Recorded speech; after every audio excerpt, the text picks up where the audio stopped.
Good morning and welcome back to Nightmare Narratives. I am your host, Brian McCauley, where we talk about horror movies ranging from the mainstream to the obscure. But today's topic is my second episode of Cinematic Curveballs.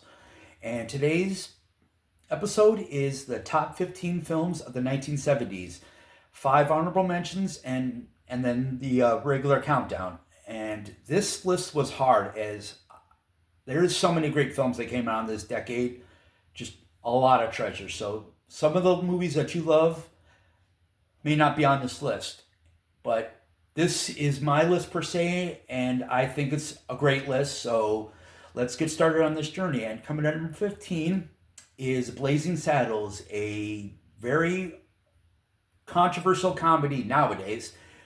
And it was written and directed by comedy legend Mel Brooks and stars Cleveland Little, Gene Wilder, and the late Madeline Kahn. The film is a send up of the Western films that came out during the 50s and 60s and 70s. And a lot of the subject matter today would not fly today in this PC culture that we have. And great film. I laugh every single time I see this. And that being said, one of the greatest scenes of this film, and it's going to sound kind of juvenile, but when I saw it as a kid, I laughed hysterically, and that would be the campfire fart scene. I still laugh to it to this day. And fun fact about this film, the original role for Bart, Mel Brooks wanted Richard Pryor, but film company had kind of cold feet because Richard Pryor's stand-up act was just a little too taboo. I mean, not saying that this film is squeaky clean, but like I said, check it out if you haven't seen it and go in with an open mind that Mel Brooks and the way he wrote this film was not pre-catered towards this race at all the jokes that he had in this film. And coming at number 14 is Taxi Driver, a 1976 crime drama directed by Martin Scorsese and which stars Robert De Niro, Sybil Shepherd, and a young Jodie Foster. Now, the film plot revolves around De Niro playing Travis Bickle, who is a Vietnam vet due to insomnia, becomes a taxi driver, which starts a slow descent into madness. De Niro's performance in this film is phenomenal, and I believe that he should have won an Oscar for this film, but the subject matter probably wasn't brought up by the Oscars because the Academy Awards are a joke, in my opinion. I said it. The score in this film was great. The cinematography, 1970s New York City, just the grimy filth that's in this film is appealing to the eyes, and it's just fantastic. And now, a fun fact about this film is that it's not really a fun fact. I shouldn't be saying that. Let me rephrase that. A kind of fucked up fact is that John Lee Hinckley, when he shot Ronald Reagan, was obsessed with Jodie Foster because he was insane. But there's a subplot in the film where De Niro targets a presidential up and coming mayor. Well, not a presidential mayor. So I stand corrected on that. Great film.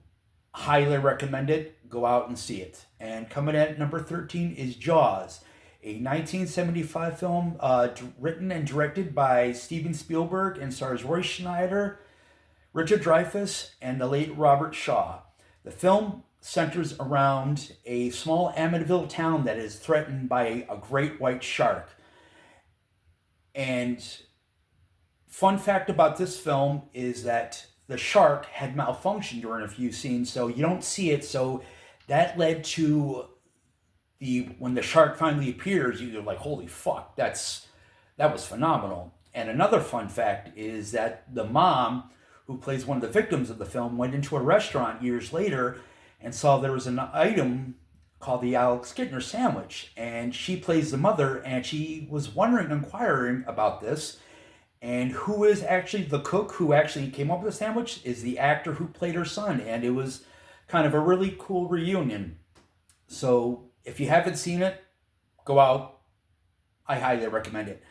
Coming in next is One Flew Over the Cuckoo's Nest, a drama that was directed by Milos Forman and stars Jack Nicholson in one of probably his best roles. Louise Fletcher plays Nurse Ratched, one of the most evil characters. I mean, you normally don't hear a nurse being evil. And the plot synopsis of this film is that Jack Nicholson plays Randall Peabody McPherson, who checks himself into a mental institution. And actually, his name is McMurphy, not McPherson, so take that with a grain of salt.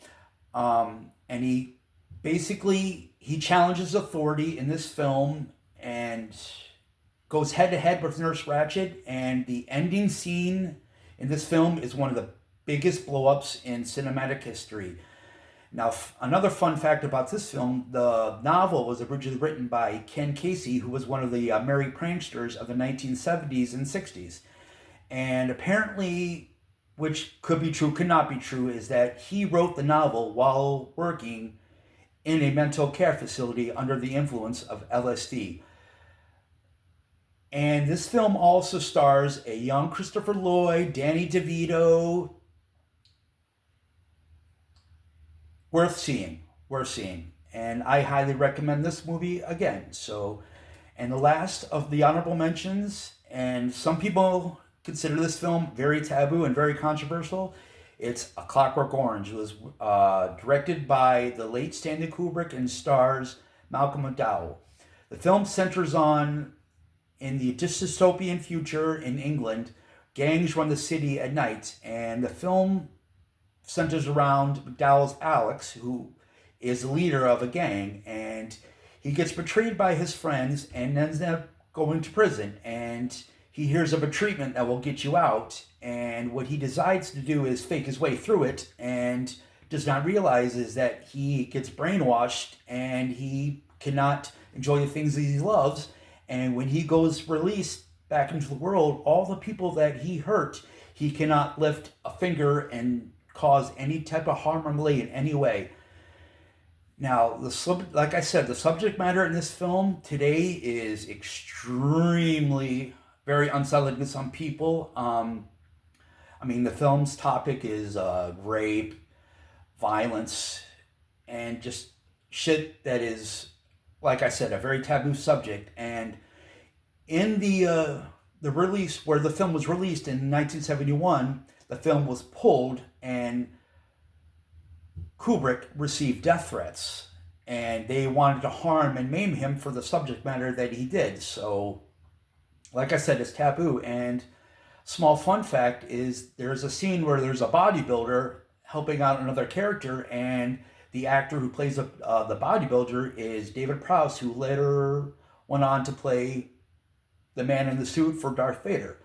So that being said, now let's go down to the rest of this list. And coming in at number 10 is Alien, a really fantastic sci-fi horror film that was released in 1975 that was directed by Ridley Scott and stars Sigourney Weaver, John Hurt, among a few. And following a distress from another planet, a scientific team goes to a planet and they discover a hostile environment, and one of the people gets a virus or some type of creature attached to his face, and they bring him on the ship, which later comes back to bite them on the ass, no pun intended. And upon that, an alien takes over the ship and kills out most of the people throughout this film. And what can be said about this film that has not been seen? It's, like I said, probably one of the best sci-fi horror creature features that was ever made. And fun fact about this film is that when it was filmed and completed, it was shelved because the executives at 20th Century Fox considered sci-fi a very kiddie subject. It had no more air in theaters. It was just a dead genre. But in 1977, upon the release of Star Wars, the directors, the company decided, like, oh, we're going to release this as it was a profitable genre once again. Coming in at number 9 is The French Connection, a 1971 crime drama that was probably hailed as one of the best films, starring the late Gene Hackman and Roy Schneider. and was also directed by the guy who directed The Exorcist a few years later. The plot synopsis follows Detective Popeye Doyle, who tracks down who's trying to bust a French opium, not opium, heroin ring that comes in New York City, and probably one of the best cop films. Gene Hackman won an Oscar for this film, and it was great, and has one of the best car chase scenes throughout cinema history. And if you've not seen this film, I highly recommend it. Go out and see it immediately. And coming in at number 8 is John Carpenter's Halloween. In my opinion, the best film of John Carpenter's filmography. The film follows a killer that escapes a mental facility and looking to wreak havoc on the town that he had was basically dragged out of 15 years prior. The film was the debut of Jamie Lee Curtis, as a lot as you know.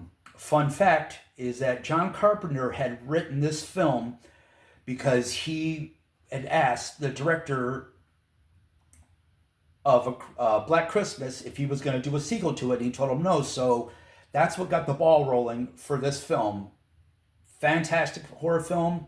Everybody's seen it, but you haven't, go out and see it. And another fun fact about this film is that the mask of Michael Myers was originally a William Shatner mask from the movie The Devil's Reign that was altered. And that gave the character of Michael Myers a great presence on the screen. And another fun fact is Donald Pleasence was the third actor considered for the role of Dr. Sam Loomis. The first one that Carpenter wanted was the late Peter Cushing, but as a Star Wars had hit a year prior at the box office, Peter Cushing's salary was too expensive. So his next choice was Christopher Lee, who turned the film down because he did not like what he had read, but later in the interview says he had regretted that film, regretted the decision for not doing that film. And another small fun fact is the character of Sam Loomis was also a character in Psycho, which actually starred Jamie Lee Curtis's mom, Janet Leigh. And great. And coming at number 7 is Rocky, which was written and directed by, not written, was written and starring Sylvester Stallone and directed by John C. Avildsen. And the film centers around boxing pugilist Rocky Balboa, who is a southpaw who fights and also is a loan shark, but he gets a chance to being a star due to a fight with Apollo Creed. Beautiful film. Very sad what happens in the ending. I'm sure as you know if you've seen it.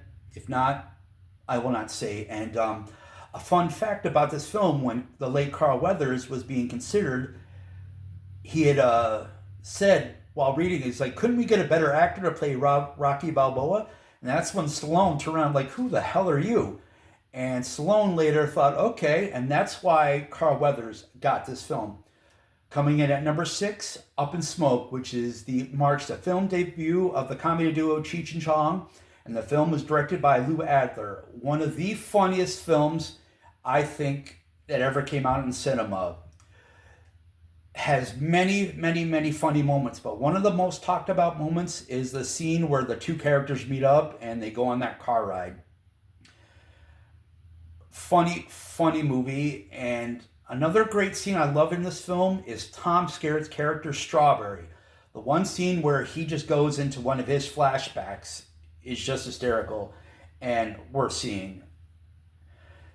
Coming in at number 5 is Black Christmas, a 1974 Canadian horror film, and is actually directed by Roy Clark, who actually did besides Black Christmas, did another Christmas film, A Christmas Story. That's another story for another day. This film, the tension is fantastic, and it stars the late Olivia Hussey, John Saxon, Margot Kidder, where a group of sorority sisters are stalked by a faceless killer. The POV shots in this film are fantastic. The editing just is great. Probably, in my opinion, the second greatest horror film that was ever released. And as I said prior in this video, John Carpenter was inspired to do Halloween because of this film. And fun fact, a year prior to this film, the Roe v. Wade, which is a subplot of this film, was a very taboo subject that was covered in this film.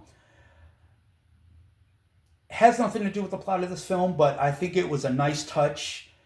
And this film was actually followed by a remake in 2006, which was decent, to say it. And then this the 2019 film, which in my opinion was hot garbage. And how much of hot garbage? This film probably smelt worse than A Case of Fish left out in the sun, but that's a story for another day, which I choose not to talk about because that film does not deserve to be talked about, in my humble opinion. And coming in at number 4, the greatest comedy film, in my humble opinion, is Monty Python and the Holy Grail, and was directed by one of the cast members, Terry Gilliam, and it's a send-up of the King Arthur films. I saw this film for the first time when I was 13 years old, and I laughed myself silly. And I watched this film about 6 months ago, and yet again, I laughed myself silly. So many sight gags. You have to watch it multiple times because there's stuff you missed. And back, I believe it was maybe 20, 30 years after the film came out, there was a DVD re-release which had some scenes that were cut out. And one of them involves the Castle Anthrax. Another great scene. And the whole troupe plays many different characters in this film. I think probably one of the most standout scenes that's talked about is the Black Knight scene. Hysterical. Great film. And coming in at number 3 is The Godfather. In my opinion, probably one of the best films that was ever put on celluloid. And it was directed by Francis Ford Coppola and starring the late Marlon Brando, Al Pacino, James Caan, just to name a few, because if I sat there and listed the names of the actors, we'd be here all day. But that's another story for another day. It involves the Corleone family, which is a crime family in New York City in the 1940s. And sudden events cause a war that between all the families of this film. This film has some of the most amazing shots, some of the best acting. Just fantastic film. If you've not seen it, another film I highly recommend, and go out and see it.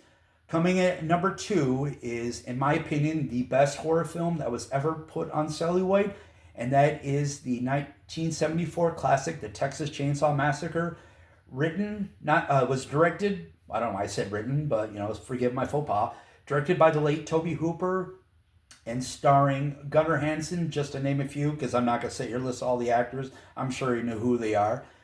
And the plot synopsis is a group of teenagers go on a drive to see if one of the characters' grandfather's corpse was undug, because there was a news about that. And they later bump into a family of nasty cannibals in the Texas backroads. And I think this horror film is beautifully shot, but there was a lot of disturbing elements throughout this film. And for one, anytime that the actors met their demise at the character of Leatherface, Tobe Hooper had the brilliant idea of leading the actors in there blindfolded. So when Gunnar Hansen pops out as Leatherface, the look of dread on their faces is real, which I think made this film so much better. But being that this was a great film, the set of this film was extremely toxic. And if you want to find out more about this film, look up the documentary, The Shocking Truth. And coming in at number 1, the best film that ever came out in the 1970s, Star Wars, and was directed by George Lucas and stars Harrison Ford, the late Carrie Fisher, Mark Hamill. And basically the plot is the Empire wants to rule the world and the galaxy, and a farm boy, a scoundrel, and a princess team together to thwart the the Empire's plan and the Death Star, which is actually one of the most coolest ideas that ever came out in sci-fi cinema. And a fun fact is that when George Lucas originally was wanting to do a sci-fi film, he did not want to do Star Wars. He wanted to do Flash Gordon, a serial that he watched as a kid, but the people that owned the rights did not want Lucas to touch this, so he came out with Star Wars, which is actually, he drew some inspiration for this film, The Hidden Fortress, which is a 1950s Japanese film. And what can I say about Star Wars? We've all seen it. We all know what happens.